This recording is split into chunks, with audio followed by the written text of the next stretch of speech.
Hi, my name is Jasper.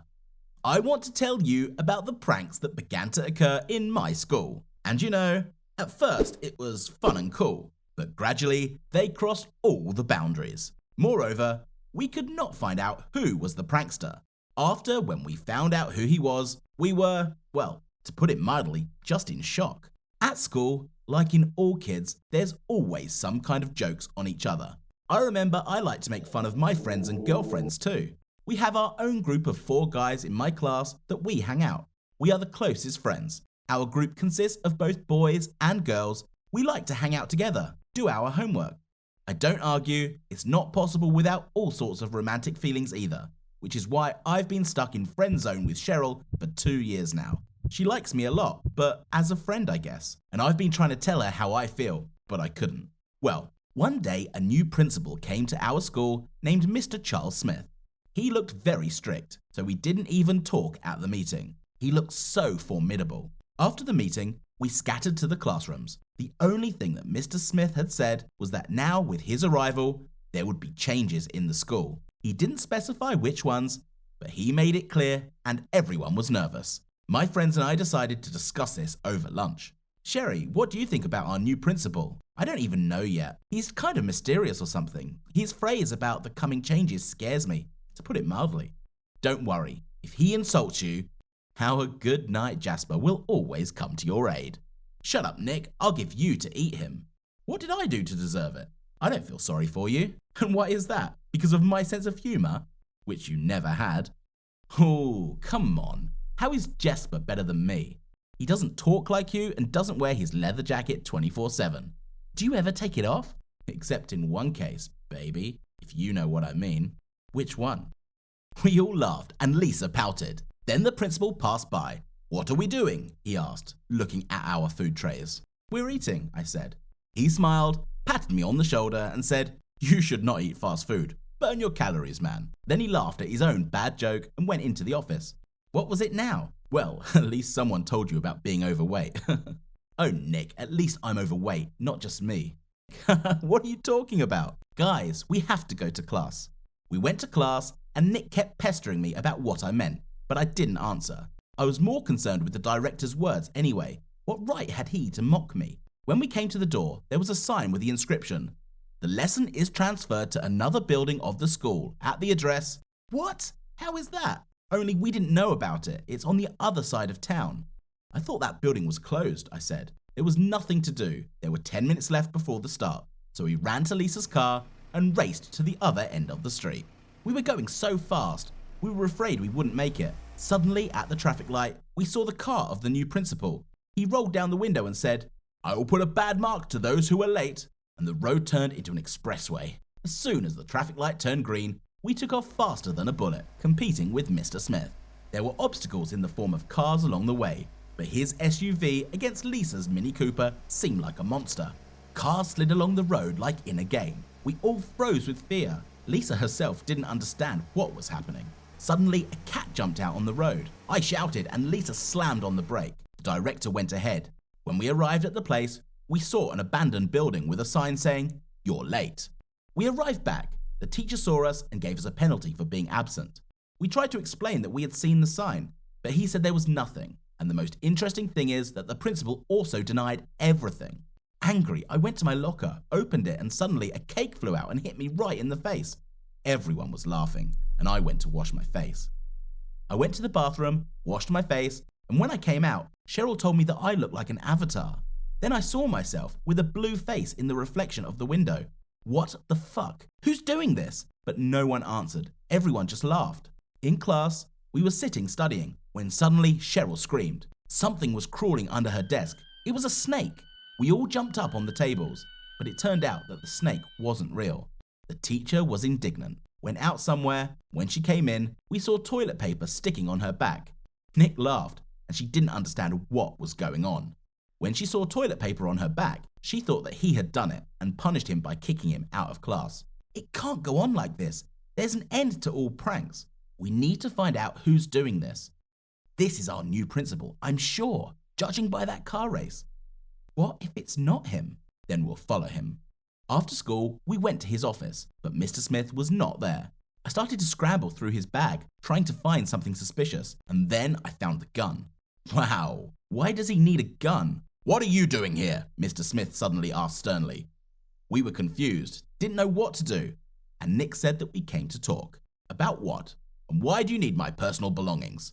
Yes, Why do you need a gun? Mr. Smith jumped on me at the speed of light, quickly pulled out a gun, then pointed it at me and said, I will kill anyone who interferes in my life. He pulled the trigger. I screamed out of fear. No, don't kill me, kill Nick. Then the principal pulled the trigger and bam, the fire lit up. It was a lighter. I could feel my knees shaking. Why me? It looks like he doesn't feel sorry for you. So what did you want to talk about? Stop bullying us. We know you did it all. You've been bullying us all day, even the teachers. It's not funny at all. But my subscribers think the opposite. Your who? Mr. Smith opened his phone and showed his TikTok, and it turned out he had a lot of videos of us, including our car races. He had a bunch of comments under the video. He named himself as a furious TikToker. Sometimes my jokes go overboard, and I know it, but I won't stop pranking. My pranks are loved by subscribers. Sometimes I make all these videos with my family. Once I drugged the dog and told my daughter that he was dead. We started burying him, and the dog woke up. You should have seen her face and how she screamed when the dog chased her to lick. This video got the most likes, by the way. You're insane. Do you realize that I'll be walking around with a blue face for the rest of the week? 2? What? 2 weeks? I brought resistant paint. We can sue you. Come on, I've been through this before, and as you can see, I'm here now as your principal. Guys, we can fight a war with you, or we can unite and you will help me. How's that? I need help for pranks. Need actors. You can help me and I won't make fun of you, okay? And if we refuse? Then the director took out his phone, called Cheryl's mother and said that she was not in class today. He didn't know where she was and was very worried. Are you crazy? She asked. There was no way out. We agreed and the director called Cheryl's mother back, apologized and said he had confused the girls. All in all, we are now collaborating with the crazy principal TikToker. He gives us tasks every day. For example, I smeared my hands with Nutella paste and ran down the corridor, shouting that I needed paper, and then suddenly tripped and fell right on the teacher and soiled her shirt. Nick walked by, saw my hand, and licked it with pleasure. A couple of school kids threw up on the floor. Cheryl had to put a rat toy in the teacher's desk, and when the teacher looked into it, she screamed at the whole class. The most interesting thing is that no one could understand who was doing it, and if they did, they didn't say anything. I think the director was pumping his TikTok at our expense, and we were immune. It's been 2 months since then, and to be honest, we're a little tired of it all. Tell me, do you guys have any ideas on how to overthrow our Mr. Smith? If so, write about it in the comments below. We will try to use your advice, and who knows, maybe we'll succeed. Would you like to study at our school and have such a principal? How would you use this to your advantage? Share with us, we will be happy. Hey there, my name is Harry. Here's the thing, I have one big passion. I want to share with you something that gives me a gastronomic pleasure and it just blows the roof. I will now share my story with you, but please do not forget to like me, subscribe to this channel, and of course, comment on the video. Write your opinion, I will be happy to read it. I was born in the most normal family. I have parents, and 2 brothers, Sam and Luke. Since I am the oldest in the family, I often tell myself that I should be responsible and help my mother with small children. My mother loves me very much for this. She tries not to deprive me of attention, although it is not particularly successful, but still, I can see that she loves me very much too. So we have become such a tradition. On Saturdays I bathe my brothers, because on this day my mother has a day off and she cooks a lot of delicious food for us. She likes to treat her men, as she says, no matter what, salad, and even dessert. At first I had no idea how to bathe my brothers, but then I got used to it. I just filled the bathroom and they splashed there for 40 minutes. I sat there and made sure nothing happened. Most of all, they liked when there was a lot of foam in the bathroom. We bought a special foam and the children played with it. I usually watched everything on my phone at this time, and one day the foam ran out. The boys were very upset. They demanded foam. They refused to swim without it. I couldn't go and buy it right away because it was too late. I took the baby shampoo and poured it right into the bathroom. It was their shampoo with the smell of kiwi. It was just a funky smell. I smelled it and sniffed. Besides, from it there was just a sea of foam. While the brothers bathed, I sat near the bathroom and sniffed shampoo. If you close your eyes, you get the feeling that you are smelling a real kiwi. Yes, I loved this fruit. Time passed, and I sniffed and sniffed, and then the idea crept into my head. Why shouldn't I taste it? I slightly pulled out my tongue and licked the shampoo. I found it delicious, like a fruit. Not exactly kiwi, but delicious. Then I decided to drink a little, and then another and another, and it was like a cocktail. It was noticed by Sam. When he said, "Ew," I abruptly put the bottle away.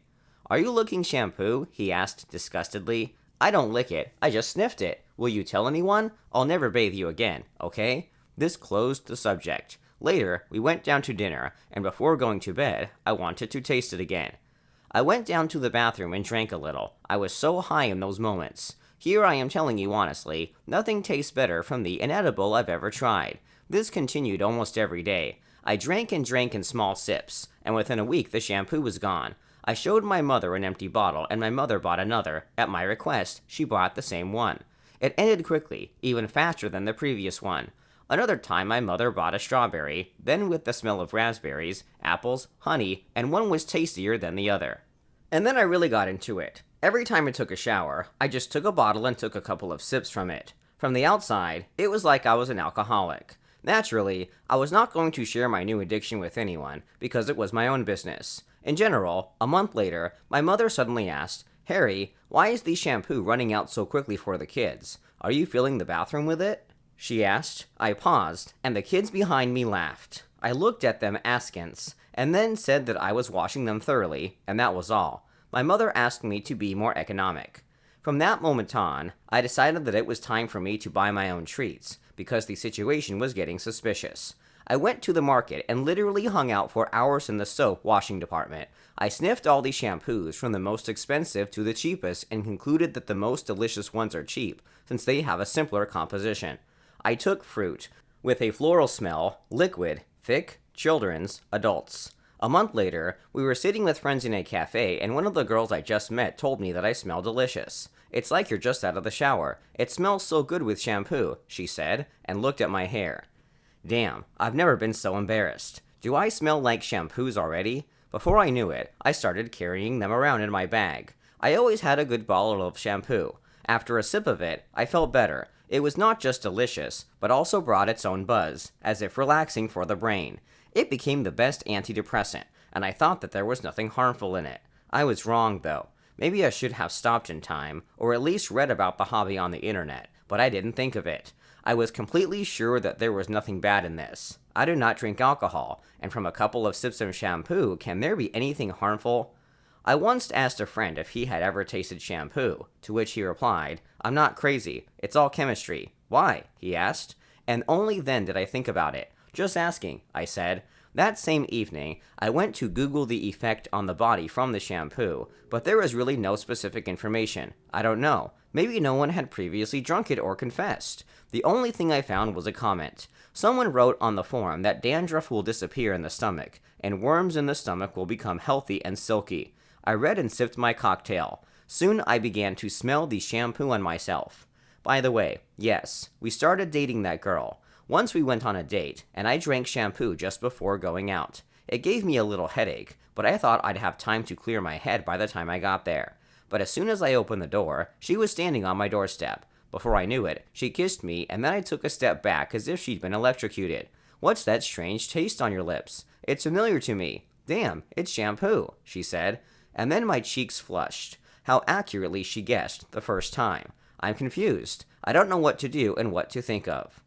I said I'd washed my hair, but she looked at me like I was an idiot. Like, what's the mouth got to do with it? I took her hand and we went for a walk. I didn't want to go into such details about myself, but since she was so quick-witted, "I drink it," I said shortly. She looked at me for a couple of minutes, as if digesting the information, and then said that she had guessed it during the acquaintance. "But how?" I clarified, and she said to me, "Yes, your mouth smelled the same as I wash my head in the morning every day. It's not hard to guess." I was surprised by her calmness, and most importantly, that she took it so easily. There was no squeamishness or unnecessary questions. The only thing she asked me to do was not to abuse, and also not to drink before a date with her. I agreed. We'd been dating for a couple of months, which meant I'd been drinking shampoo for 6 months. To be honest, just then I started having stomach problems. I felt strange. I thought it was the cottage cheese, and I didn't care, but I was getting worse and worse, and then I fainted. It was right on a date with Lily, my girlfriend. She immediately called an ambulance. I was given a gastric lavage immediately after she told me about my addiction. The doctors called my parents and told them everything, and when I came to sense, they came at me with questions. I was called something like a drug addict. It's not really an addiction, but something similar. The general thing in the topic is that a person eventually gets high from the toxicity of the substance that he takes, and this is fraught with death if he does not stop in time. But I had such stomach pains that I didn't even want to think about shampoo. All I wanted was to be cured.